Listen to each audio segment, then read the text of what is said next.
Muy buenas tardes a todos. Agradezco a la invitación de la Federación Espírita Española a participar en este 21 Congreso Espírita Nacional, como también a muchos amigos queridos que me auxiliaron y apoyaron a presentar este tema sobre la música, a la que me siento vinculado en esta reencarnación, pero aún muy distante de la sensibilidad musical de los músicos que presentaré a continuación.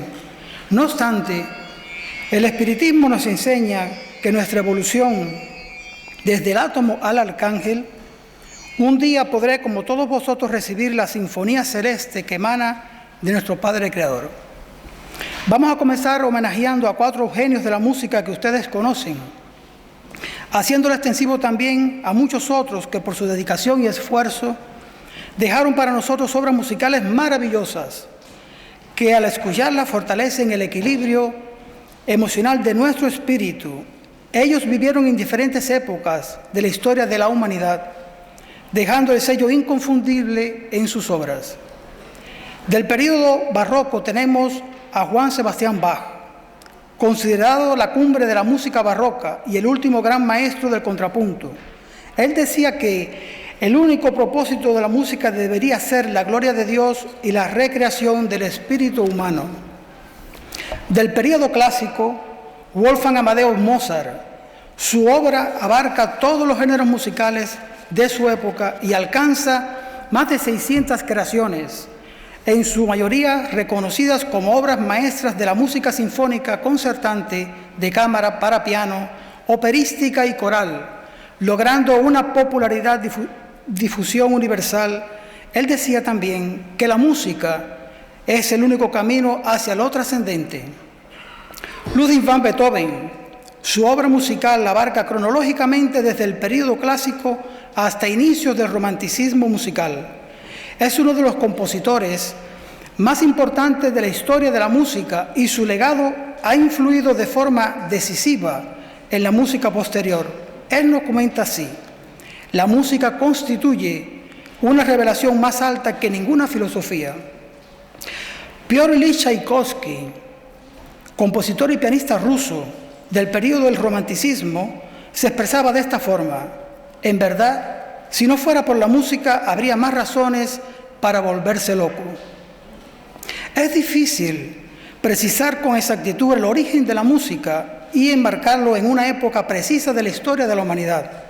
Es por ello que vamos a presentar algunos conceptos muy generales, solamente para situarnos en este tema precioso que pretendemos desarrollar y que a ustedes espero que les guste: la música en el mundo espiritual, equilibrio para el alma. La música, del griego musiké, techné, el arte de las musas, es, según la definición tradicional del término, el arte de organizar sensible y lógicamente una combinación coherente de sonidos y silencios, utilizando los principios fundamentales de la melodía, la armonía y el ritmo, mediante la intervención de complejos procesos psicoanímicos. El concepto de música ha ido evolucionando desde su origen en la antigua Grecia, en que se reunía sin distinción a la poesía, la música y la danza como arte unitario. Desde hace varias décadas se ha vuelto más compleja la definición de qué es y qué no es la música, ya que destacados compositores, en el marco de diversas experiencias artísticas fronterizas, han realizado obras que, si bien podrían considerarse musicales, expanden los límites de la definición de este bello arte. La música, como toda manifestación artística, es un producto cultural. El fin de este arte es suscitar una experiencia estética en el oyente, expresar sentimientos, circunstancias, pensamientos o ideas. La música es un estímulo que afecta el campo perceptivo del individuo. Así, el flujo sonoro puede cumplir con variadas funciones: entretenimiento, comunicación, ambientación, meditación, etc. La definición más habitual en los manuales de música se parece bastante a esta: la música es el arte de combinar bien los sonidos en el tiempo. Recordando a 2 filósofos de la antigua Grecia, Platón y Aristóteles, presentamos a Platón con una idea sobre la música. Él nos dice así: la música es una ley moral. Ella da un alma al universo, alas al pensamiento, un impulso a la imaginación, un encanto a la tristeza, la alegría y la vida a todas las cosas. Es la esencia del orden y eleva en dirección a todo lo que es bueno, justo y bello, de lo cual ella es la forma invisible, sorprendente, apasionada, eterna. Mientras que Aristóteles nos dice que la música purifica las pasiones y provoca en los humanos una alegría inocente y pura.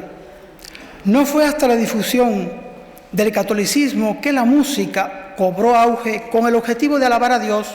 Se creó la música sagrada, los cantos gregorianos y más tarde la notación musical, o sea, el alfabeto musical que brindó la posibilidad de escribir música utilizando los símbolos adecuados que le permitían a los músicos seguir el ritmo y la entonación. El origen de la música escrita utilizando los primeros símbolos aparece alrededor del siglo VI de la era cristiana. Sin embargo, estos símbolos eran muy limitados y no permitían cubrir adecuadamente todas las extensiones musicales y la complejidad armónica. Por eso, en el periodo comprendido entre 992 y 1050, con Guido de Arezzo, se creó el primer sistema de escritura musical definido diastemático, que consistía en transcribir símbolos que representaban una escritura. Así, por primera vez en la historia se pudieron editar todas las alturas de las notas musicales. Guido llamó a ese sistema tetagrama, ya que las notas musicales se desarrollaban en una red de 4 líneas paralelas. Este sistema fue el precursor del moderno pentagrama y de las notas musicales que utilizamos hoy en día. Después de exponer estas pinceladas generales de la música, podríamos preguntarnos: ¿existe verdaderamente la música en el mundo espiritual? ¿Qué beneficio trae para el espíritu? ¿Qué nos dice el espiritismo sobre la música en el más allá? Nosotros afirmamos: existe y nos aporta muchísimo, más de lo que no pudiéramos imaginar. Yo reafirmo y divulgo lo que otros con más conocimiento y prestigio dicen: no podríamos vivir sin música, y creo que ustedes también concuerdan conmigo. Situándonos ya en la doctrina espírita, en este año 2014, los espiritistas hemos celebrado los 150 años de la aparición del Evangelio según el espiritismo, publicado el 29 de abril de 1864. Esta obra maravillosa, que es un código moral universal, conteniendo la explicación de las máximas morales de Cristo, su concordancia con el espiritismo y su aplicación a las diversas posiciones de la vida, encontramos que el Espíritu de Verdad, al presentarle el prefacio compuesto de 4 párrafos, se apoyó en conceptos musicales. Veamos el tercer párrafo, dice así: las poderosas voces del cielo resuenan como el sonido de la trompeta, y a ellas se suman los coros de los ángeles. Hombres, os invitamos al concierto divino. Pulsen la lira vuestras manos, únanse vuestras voces y en un himno sagrado difúndanse y vibren de un extremo a otro del universo. ¿Cuál sería entonces el papel que juega el espiritismo para el arte en general? Aquí me remito al pensamiento de este gran espiritista al que amo profundamente, después de Kardec. León Denis, en el año 1922, en la revista Espírita, fundada por Allan Kardec, publicó una serie de artículos divididos en 11 partes, titulado El espiritismo en el arte, con la colaboración de 2 espíritus, el esteta y Massenet.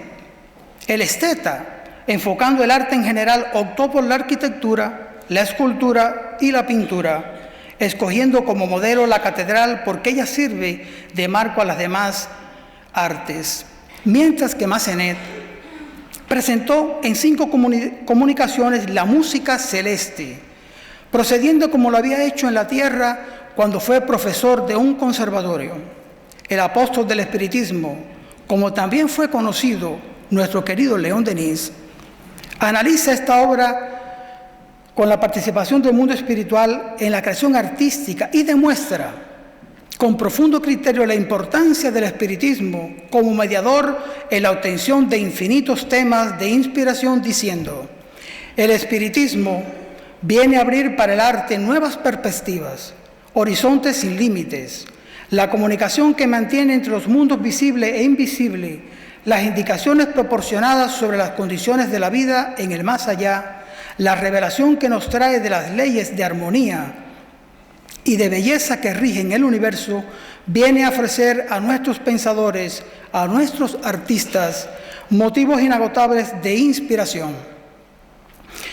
En nuestro plano material, la música son ondas sonoras mecánicas, necesitan de un soporte como el aire para su propagación.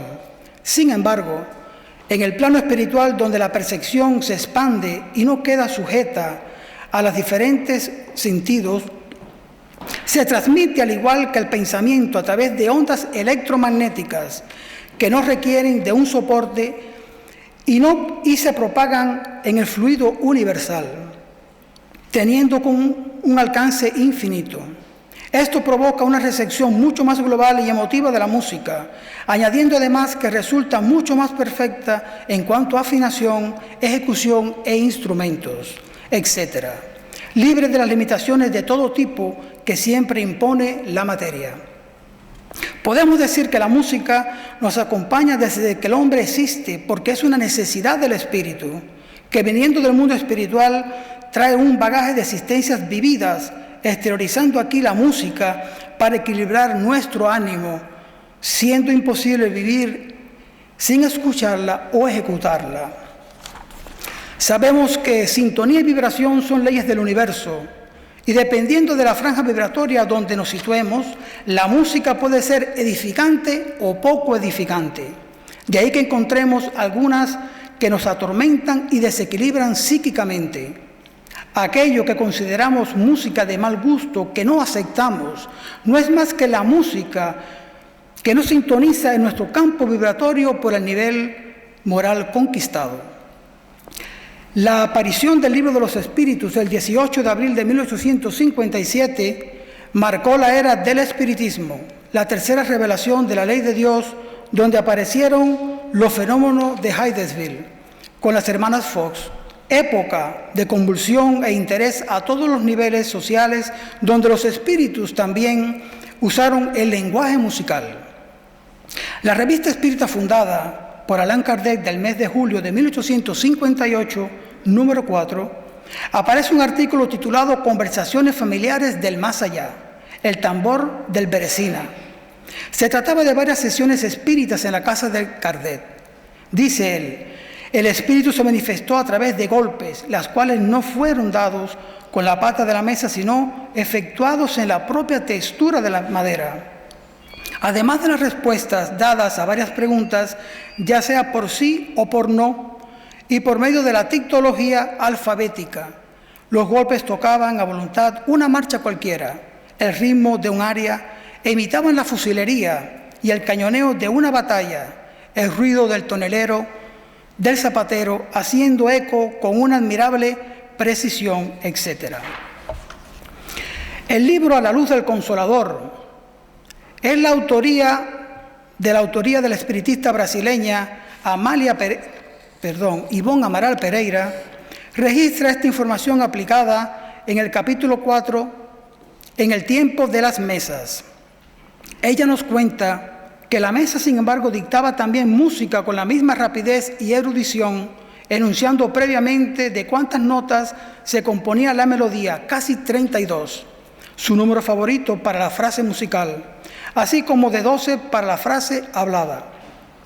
Un golpe significaba dos golpes re, 3 golpes mi, 4 golpes fa, y así sucesivamente.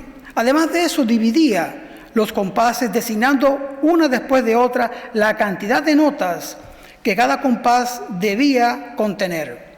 Hecho todo esto, nos daba el valor de las semibreve, que son las semicorcheas, la corchea y sucesivamente el valor de cada nota que indicaba, marcando el compás con el pie del velador, que es la mesa de 3 patas que vemos en la imagen.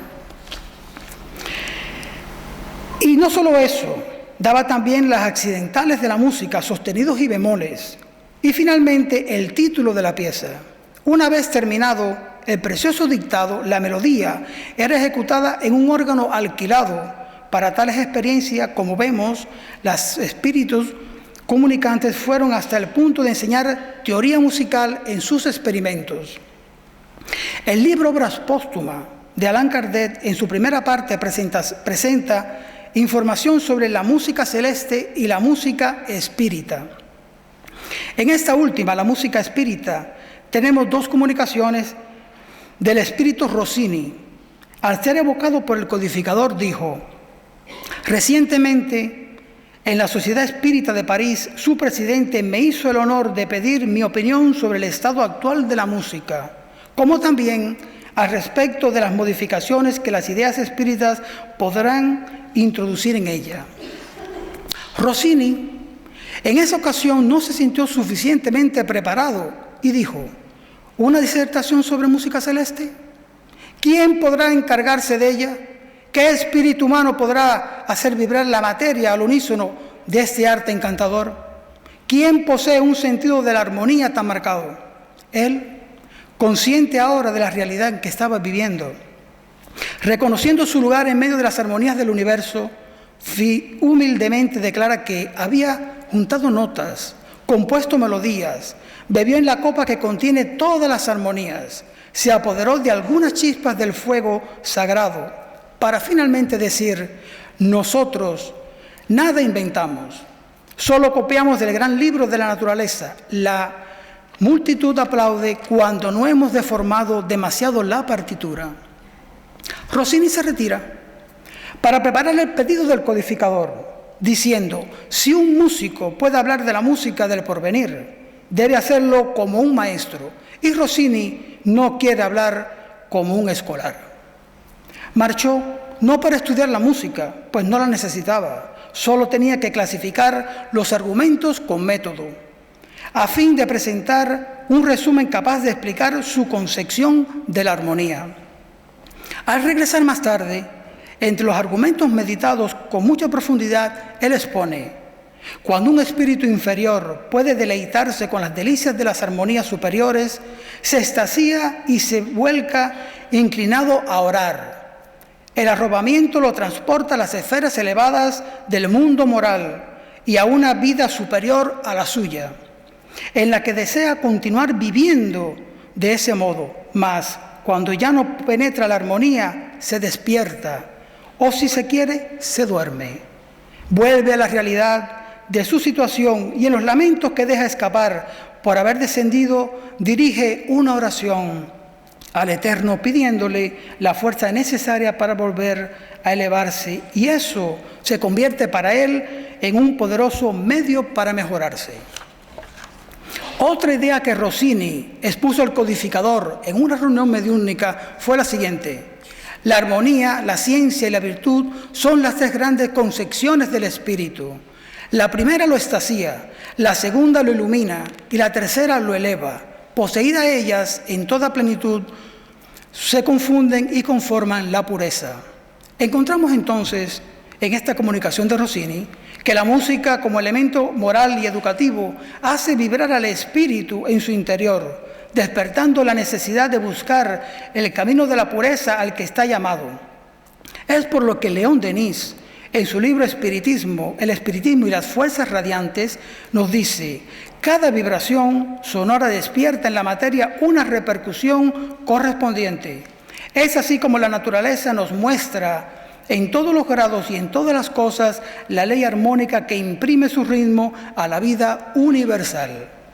Volviendo al libro Obras Póstumas, en la parte de la música celeste encontramos un ejemplo para aquellos que dudan de la música en el mundo espiritual y cómo los espíritus músicos trabajan desde el más allá. Dice así: cierto día, en una de las reuniones de la familia, el padre había leído a su hija un pasaje del libro de los espíritus concerniente a la música celeste. ¿Qué pregunta era esa? Aquí la tenemos. La pregunta 251, cuando el codificador preguntó a los espíritus superiores: ¿son los espíritus sensibles a la música? y ellos respondieron con otra pregunta: ¿te estás refiriendo a vuestra música? De esta respuesta tan maravillosa del codificador, o sea, de los espíritus al codificador, yo voy a destacar dos frases impresionantes. A, que la música de la tierra es como el canto del salvaje en comparación con la música celeste. B, la música tiene infinitos encantos para los espíritus debido a que desarrolla cualidades sensitivas. Continuando en el relato Obras Póstumas, esa hija, excelente músico, comentaba para ella: pero si no hay música en el mundo invisible. Esto le parecía imposible, pero no dio a conocer su pensamiento. Esa chica cae en un trance mediúnico, dando esta comunicación del espíritu Bellini. Esta mañana, hija mía, le dijo el espíritu, tu padre te leía un pasaje del libro de los espíritus. Se trataba de música y has comprendido que la música del cielo es mucho más bella que la de la tierra y que los espíritus le encuentran muy superior a la vuestra. Esa es la verdad. Sin embargo, tú te decías aparte a ti misma: ¿cómo podrá venir Bellini a darme consejos y oír mi música? Probablemente se trate de algún espíritu ligero y bromista. Te que engañas, hija mía. Cuanto los espíritus toman un encarnado bajo su protección, su objeto es hacerle progresar. Algunos instantes después, dijo la joven: papá, papá, me duermo, me siento desfallecer. Inmediatamente se dejó caer sobre una butaca exclamando: oh, papá, papá, qué música tan deliciosa. Despiértame porque me voy. Los asistentes, asustados, no sabían cómo despertarla, qué hacer, pero ella dijo: agua, agua, y así fue despertada.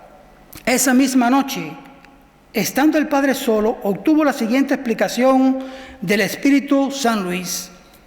Cuando leías, dijo él, a tu hija el pasaje del libro de los espíritus que trata de la música celeste, ella dudaba, no comprendía que pudiese existir la música en el mundo espiritual. Por eso esta noche le he dicho la verdad, pero como no se pudo persuadirla, Dios permitió para convencerla que entrase en un trance mediúnico. Una vez emancipado, su espíritu se lanzó al espacio y penetró las regiones etéreas. La impresión que le causó la armonía celeste fue inmensa, por lo que exclamó: ¡qué música, qué música! Pero sintiéndose arrastrada hacia las regiones cada vez más elevadas del mundo espiritual, pidió que se le despertara, indicándote la manera de hacerlo. Todo se hace por la voluntad de Dios.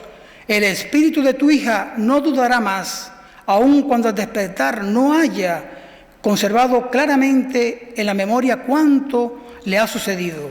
Su espíritu sabrá a qué atenerse. Este ejemplo ilustra de una manera inequívoca que existe la música en el mundo espiritual, aunque hay algunos incrédulos u hombres de poca fe, que siempre los hay. No lo aceptan y critican la doctrina espírita, declarando estos fenómenos como superstición. Pero no nos preocupan esas opiniones, porque todos regresaremos al mundo espiritual para vivir las delicias que nos están reservadas. No es nuestro interés convencer aquí a nadie, porque cada cual se convencerá y se reencontrará con ese maravilloso mundo, del mundo de los espíritus, que a todos nos espera. Volviendo a la revista Espírita del año 1858, esta vez de mayo, encontramos la sesión Conversaciones familiares del más allá de la tumba. Dos conversaciones del espíritu Mozart, narrándonos cómo es el planeta Júpiter donde él habita, y detalles sobre la música, diciendo: en el planeta donde vivo, Júpiter, la música está por todas partes. En el murmullo del agua, en el ruido de las hojas, en el canto del viento, las flores murmuran y cantan, todo produce sonidos melodiosos. La naturaleza es tan admirable. Todo nos inspira el deseo de estar con Dios. No tenemos instrumento. Son las plantas y los pájaros los coristas. El pensamiento compone y los oyentes disfrutan, sin audición musical, sin el recurso de la palabra, y eso a una distancia inconmensurable. En los mundos superiores esto es aún más sublime. Veamos ahora Algunos elementos musicales que componen la fachada de la casa de Mozart en Júpiter. De izquierda a derecha vamos a encontrar la clave de sol, notas a diferentes alturas que en el lenguaje musical se llaman frases musicales. Le sigue una corchea, una blanca, una negra y 2 corcheas. Además de esas 2 comunicaciones de Kardec, publica en la revista Espírita un artículo llamado Música de Ultratumba. Mozart acababa de dedicar al medium Brion d'Orgeval un fragmento de una sonata. El trecho de la sonata fue ejecutado en la sesión de la Sociedad Parisiense de Estudios Espíritas del 8 de abril de 1859 por la señorita de Vance, exalumna de Federico Chopin. Todos fueron unánimes en reconocer no solo la perfecta identidad del género, sino la superioridad de la composición espírita, escribió el codificador. Volviendo a los músicos que presentamos al comienzo, veamos cómo ellos recibían la música inspirada. Bach pretendía no hacer más que transcribir lo que le dictaban y decía: ejecuto las notas según me son inspiradas, es Dios quien hace la música. Mozart decía: cuando soy, por así decir, totalmente yo mismo y estoy totalmente solo y en buena disposición, las armonías fluyen mejor y más abundantes. ¿De dónde y cómo vienen? Eso no lo sé. No puedo forzarlas. Ni puedo en mi imaginación oír los fragmentos sucesivamente, sino que los oigo, por así decirlo, todos juntos. Los anoto rápidamente y la partitura difiere raramente de lo que tenía en mi imaginación. Para Beethoven, la inspiración era así: un estado misterioso en que el mundo entero no es sino armonía, donde todo sentimiento y todo pensamiento hallan en mí un eco, donde las fuerzas naturales se convierten en mi mismo instrumento y donde mi cuerpo entero se estremece. Para Piotr Ilich Tchaikovsky, que identificamos rápidamente por su música en los ballets El Lago de los Cisnes, El Cascanueces y por otras obras de varios estilos, entre ellas la Obertura Fantasía, Romeo y Julieta, decía: la idea de una composición me llega generalmente de una forma brutal. Olvido todo y pierdo la razón. No soy otra cosa que redobles y vibraciones. Entonces, con toda seguridad podemos decir que la música que recibimos por inspiración proviene del mundo espiritual, donde la melodía la crea Dios transfiriéndola a toda la creación. Estos genios de la música, la doctrina espírita los define como medios músicos, según aparece en el capítulo 16, medios especiales del libro de los medios. El espíritu Emmanuel, en el libro El Consolador, a través de la psicografía de Francisco Cándido Javier, refiriéndose al arte, nos dice: los artistas, la mayoría de las veces, han sido grandes misioneros de las ideas bajo la égida del Señor, en todos los sectores de la actividad que le es propia, como la literatura, la música, la pintura y escultura. Siempre que su arte se desembaraza de los intereses del mundo, transitorios y perecederos. El artista, sigue diciendo él, es uno de los más abnegados misioneros de Dios, por cuanto sabrá penetrar los corazones en la paz de la meditación y del silencio, alcanzando el más alto sentido de la evolución de sí mismo y de sus hermanos en humanidad. Sigue diciéndonos Emmanuel: las óperas inmortales no han nacido del lodo terrestre, sino de la profunda armonía del universo, cuyos cánticos sublimes fueron parcialmente captados por los compositores del mundo, en instantes de santificada inspiración. Solo de ese modo podréis comprender la sagrada influencia que la música noble ejerce sobre las almas, arrancándolas en toda ocasión de las vagas ideas de la tierra y llevándolas a las vibraciones de lo íntimo hacia lo infinito. Vamos a hacer una pequeña parada de 3 minutos solamente para presentar a un invitado que he traído al Congreso. Él es un espíritu que ha reencarnado en Indonesia. Su nombre es Joy Alexander. Este adolescente, desde los 6 años, toca el piano. En diciembre del 2011, Fue invitado por la UNESCO a tocar el piano frente a prestigiosos músicos jazzistas de la actualidad.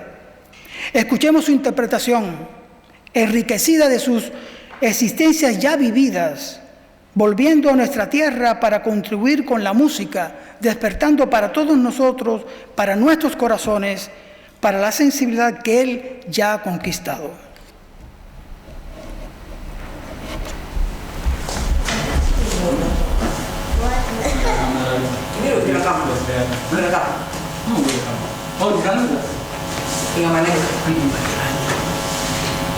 Siap, no?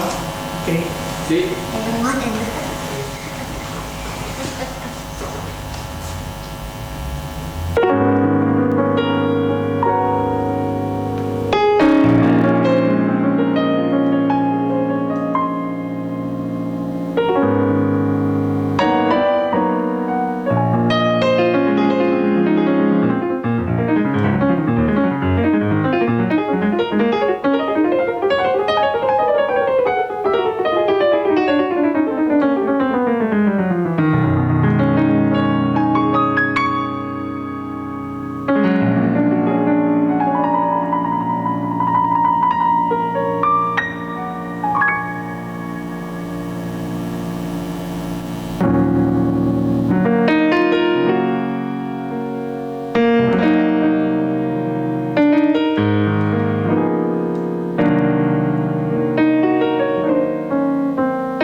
Se merece nuestro aplauso. Vamos ahora a ver algunos libros mediúnicos que nos relatan la importancia de la música en el mundo espiritual, armonizando al espíritu. Comenzamos por el libro Nuestro Hogar, que todos conocemos, por el espíritu André Luis, psicografiado por Francisco Cándido Javier, presentándonos la música en el mundo espiritual, dedicándole todo un capítulo, el número 45, titulado El campo de la música. Esta imagen que presento es un dibujo mediúnico donde está ubicado, realizado por la médium brasileña Eigorina Cuna, sobrina nieta del espiritista de Sacramento Eurípides Barzanulfo. Comienza el capítulo con una invitación de Lisias a Andrés Luis para conocer el campo de la música y distraerse.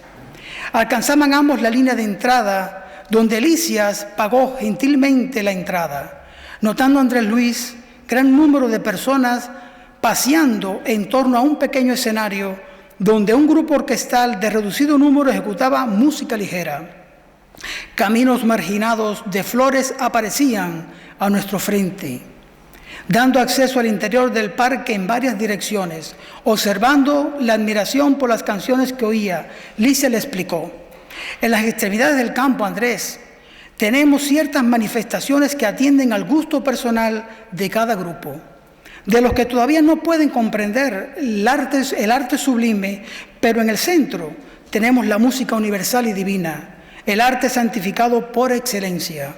Después de atravesar esas risueñas alamedas, donde cada flor parecía poseer su reinado particular, comenzó André Luis a oír maravillosa armonía que dominaba el cielo, recordando que en la tierra hay pequeños grupos para el culto de la música fina y multitudes para la música regional. Pero allí se verificaba lo contrario. El centro del campo estaba repleto. Él había presenciado numerosos conglomerados de gente en la colonia. Se había extasiado ante reuniones consagradas al gobernador de la colonia. Pero lo que veía ahí ahora excedía a todo lo que le había deslumbrado hasta entonces. Lo más sobresaliente de nuestro hogar se había dado cita allí en magnífica forma. No era el lujo ni el exceso de naturaleza lo que proporcionaba tanto brillo a aquel cuadro maravilloso. Era la expresión natural de todo, la sencillez confundida con la belleza, el arte puro y la vida sin artificios. Se discutía ahí sobre el amor, la cultura intelectual, la investigación científica, la filosofía edificante, pero todos los comentarios tendían a la esfera elevada del mutuo auxilio, sin ningún roce de opiniones. Jesús era recordado por todos como supremo orientador de las organizaciones terrestres, visible e invisible, lleno de comprensión y bondad, pero también consciente de la energía y la vigilancia necesarias para la preservación del orden y la justicia. André Luis quedó encantado de esa sociedad optimista que veía y maravillado por la sublime música que escuchaba. En ese éxtasis de vibraciones sublimes en el que se hallaba, Lisias le dijo: André, nuestros orientadores en armonía absorben rayos de inspiración en planos mucho más altos. Los grandes compositores terrestres son a veces traídos a esferas como la nuestra, donde reciben algunas expresiones melódicas para transmitirlas a su vez a los oídos humanos, adornando los temas recibidos con el genio que todos ellos poseen. 3 comentarios hacemos al respecto de esta descripción de André Luis. Primero, existen orientadores de armonía en el plano espiritual. 2, no todos los espíritus que están en nuestro hogar se encuentran en la misma calidad vibratoria. No obstante, dentro del mismo parque dedicado a la música y sin desprecios de ningún tipo, tienen un lugar aparte para escuchar la música regional o ligera con la que ellos sintonizan de momento, debido a su evolución alcanzada. 3. La gran mayoría de los reunidos allí aprovechan la sintonía elevada que la música les proporciona, envolviéndolos en un ambiente iluminado de conversaciones y reflexiones profundas de alto tenor moral. El libro Renuncia es un romance mediúnico precioso del espíritu Emmanuel, psicografiado por Chico. Presenta una historia real del siglo de Luis XIV relacionada con esta tierra española y otros países. Cuenta Emmanuel que se encontraban Menandro y Polus en una conversación nostálgica sobre el pasado malgastado, conquistando fuerzas para proyectar el futuro de una nueva reencarnación en la tierra, que siempre es una bendición para todos nosotros y para nuestra evolución. Cuando al quedar solo Polus oró a Jesús pidiendo que le concediera antes de partir la presencia de Alcione, alma elevada que ya había conquistado muchos méritos. Ella se presentó, tuvieron una larga conversación profunda y sentida, donde Polus le suplica a Alcione la posibilidad de una vez más le acompañara en su nueva reencarnación.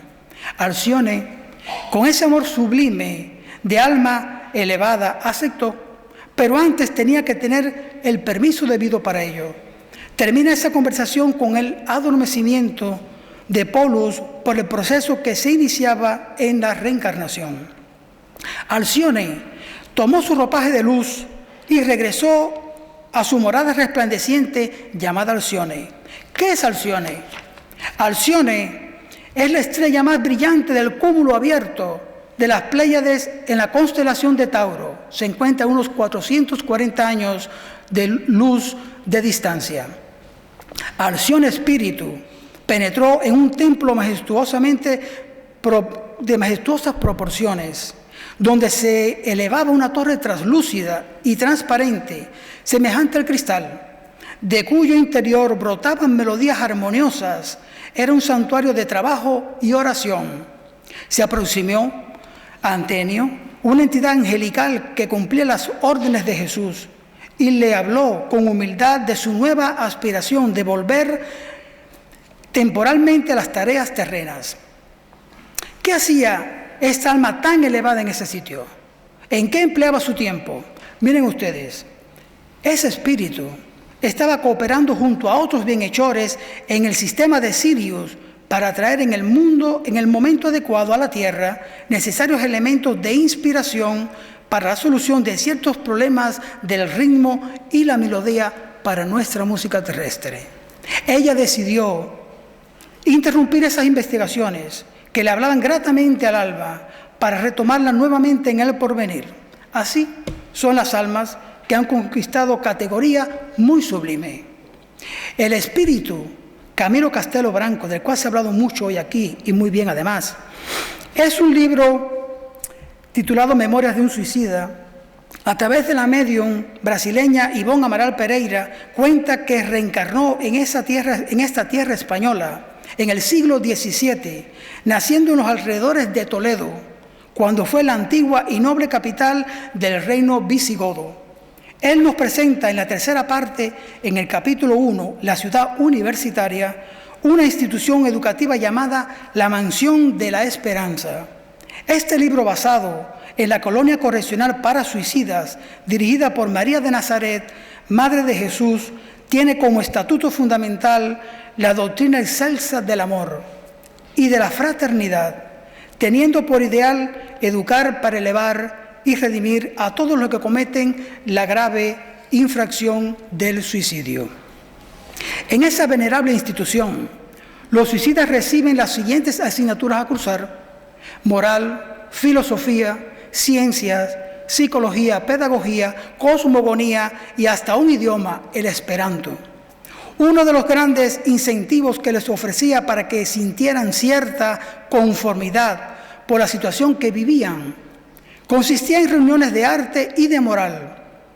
En los parques de la ciudad existían lugares que ostentaban una especie de belleza sugestiva, inconcebible a un ser humano, transportándoles el pensamiento hacia el dominio de la armonía en el arte, existiendo templos sagrados al culto de las bellas letras y las artes en general, especialmente en la música y la poesía, que allí alcanzaban proporciones vertiginosas, inimaginables para cualquier pensador terrestre.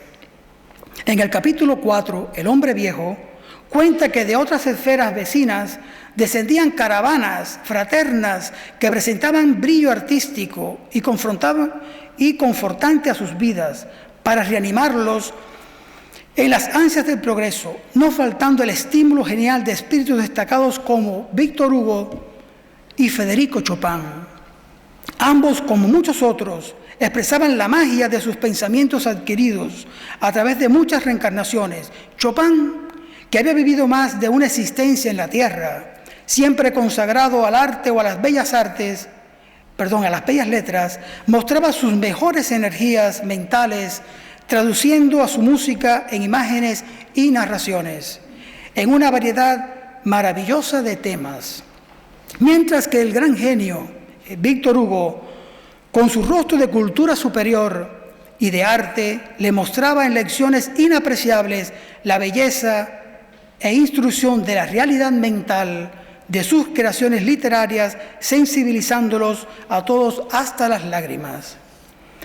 En el libro Transición Planetaria del espíritu Manuel Filomeno de Miranda, psicografiado por nuestro hermano Divaldo Pereira Franco, comienza cuando Miranda, acompañado de Oscar, está haciendo reflexiones sobre sus trabajos de ayuda en posterioridad al tsunami del Océano Índico en el año 2004, cuando en un intervalo de sus conversaciones perciben un suave sonido musical que llegó a sus oídos proveniente de un templo cercano iluminado con tonalidades plateadas y delicados azules reservado para las celebraciones del amor y la fe religiosa, donde se ensayaban las partituras de la misa en si menor de Juan Sebastián Bach, que a pesar de ser compuesta originalmente para orquesta, ahí se presentaba con órgano, magistralmente ejecutado conjuntamente con el coro infantil de esa comunidad donde ellos vivían, la colonia espiritual Redención.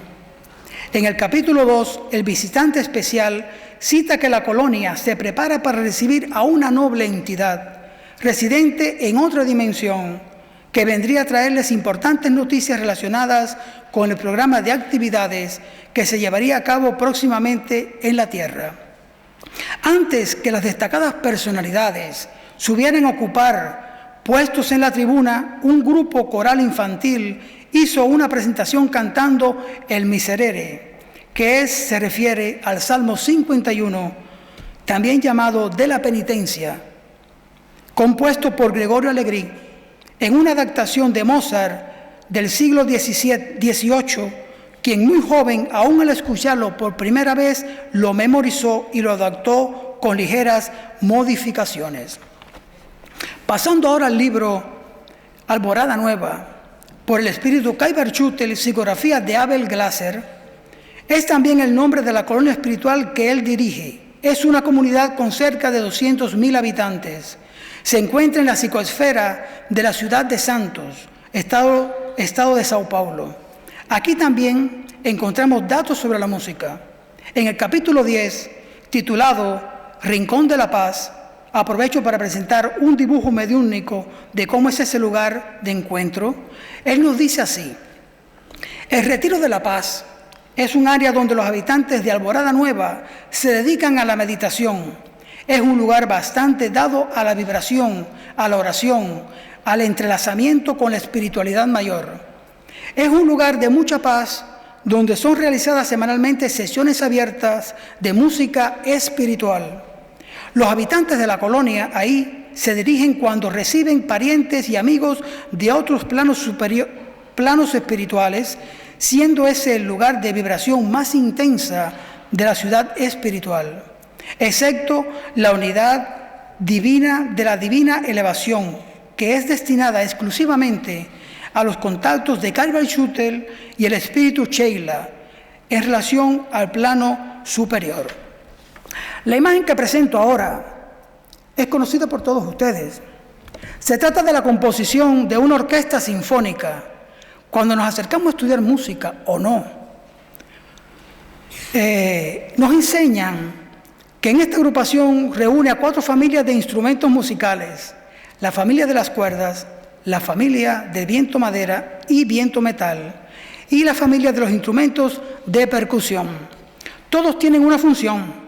Ninguno es más importante que otro. Trabajan unidos en equipo, se respetan y se valoran mutuamente con sus características. Pudiéramos decir que la convivencia entre ellos, impuesta por la ética musical, es como la propuesta que Jesús nos presenta en la doctrina espírita: amaos unos a los otros como yo os amo, imponiendo al conjunto armonía entre instrumentos, partitura y ejecutantes, para que todos sientan el equilibrio musical que emana de la armonía universal. Sin embargo, hay uno de estos instrumentos que, por su característica de proyección sonora, tiene una misión en momento muy puntual, y el apóstol Pablo no dudó en recurrir a su imagen, insertándolo y destacándolo en la primera epístola a los Corintios, capítulo 14, versículo 8, cuando él dice: porque si la trompeta diere sonido incierto, ¿quién se preparará para la batalla? El Espíritu Emmanuel, interpretando las palabras de Pablo en su libro Viña de Luz, psicografiado por Chico Javier, nos regala este bello mensaje. El número 124, titulado el sonido, del cual voy a presentar algunas ideas sueltas. Toda modificación para mejor reclama lucha, tanto como cualquier ascensión exige esfuerzo. Es indispensable la preparación de cada uno para su vida espiritual. He aquí que, personificando en el discípulo del Evangelio la trompeta viva de Cristo, de ella debemos esperar avisos seguros. En casi todos los lugares observamos los instrumentos de sonidos inciertos que dan noticias del servicio a hacer, mas no revelan caminos justos. En la mayoría de los núcleos del cristianismo renaciente se nos deparan trabajadores altamente dotados de luz espiritual que dudan de sí mismos, compañeros valiosos cuya fe solamente vibra en discontinuas fulguraciones. Los aprendices de la Buena Nueva constituyen el instrumento del Señor. Sabemos que colectivamente permanecen todos empeñados en servirlo. Entre tanto, nadie olvide la necesidad de afinar la trompeta de los sentimientos y pensamientos para el diapasón del Divino Maestro, para que la interferencia individual no se haga nota disonante en el sublime concierto del servicio redentor. Mis queridos amigos, yo les dejo con esta bella frase de Tchaikovsky: la inspiración es un huésped que no visita voluntariamente al perezoso. Muchas gracias, mucha paz.